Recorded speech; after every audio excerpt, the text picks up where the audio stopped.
கால் பாத எரிச்சல் சரிதானே.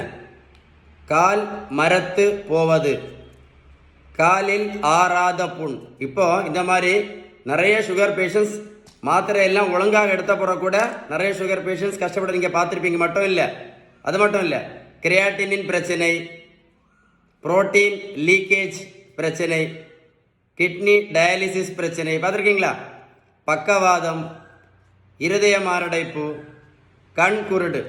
நிறைய சுகர் பேஷண்ட்ஸ் மாத்திரையும் இன்சுலினும் ஒழுங்காக எடுத்த பிறகு கூட இந்த பிரச்சனை ஏன் வருது, அதுக்கு காரணம் என்ன தெரியுமா?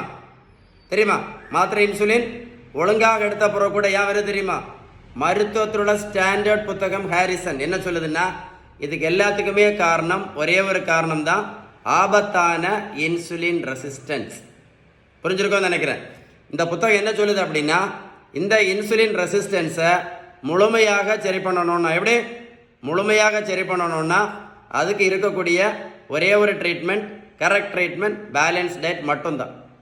நீங்கள் பேலன்ஸ் டயட் கரெக்டாக ஃபாலோ பண்ணினா மட்டும்தான், எப்படி நீங்கள் பேலன்ஸ்டு டயட்டு கரெக்டாக ஃபாலோ பண்ணினா மட்டும்தான் இந்த மாதிரி பிரச்சனைகள் வந்து நீங்கள் என்ன பண்ண முடியும், வராமல் தடுக்க முடியும்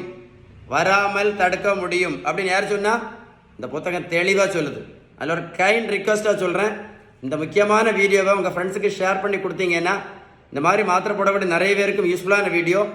ஏதாவது சந்தேகம் இருந்தால் கமெண்ட்ஸில் GOOD குட் டைப் பண்ணுங்கள், கண்டிப்பாக ரிப்ளை பண்ணுறேன். இந்த வீடியோ சேவ் பண்ணி வைங்க, சேவ் பண்ணி வச்சு ஒரு கூட போட்டு கேளுங்க. ஏதாவது சந்தேகம் இருந்தால் கண்டிப்பாக இந்த நம்பரில் கால் பண்ணி பேசுங்க. கமெண்ட்ஸில் குட்டுன்னு டைப் பண்ணுங்கள், லைக் பண்ணி ஷேர் பண்ணிங்கன்னா நிறைய பேருக்கு யூஸ்ஃபுல்லாக இருக்கும். வீடியோ சேவ் பண்ணி வச்சு ஒரு கூட போட்டு கேளுங்க. ஓகேவா?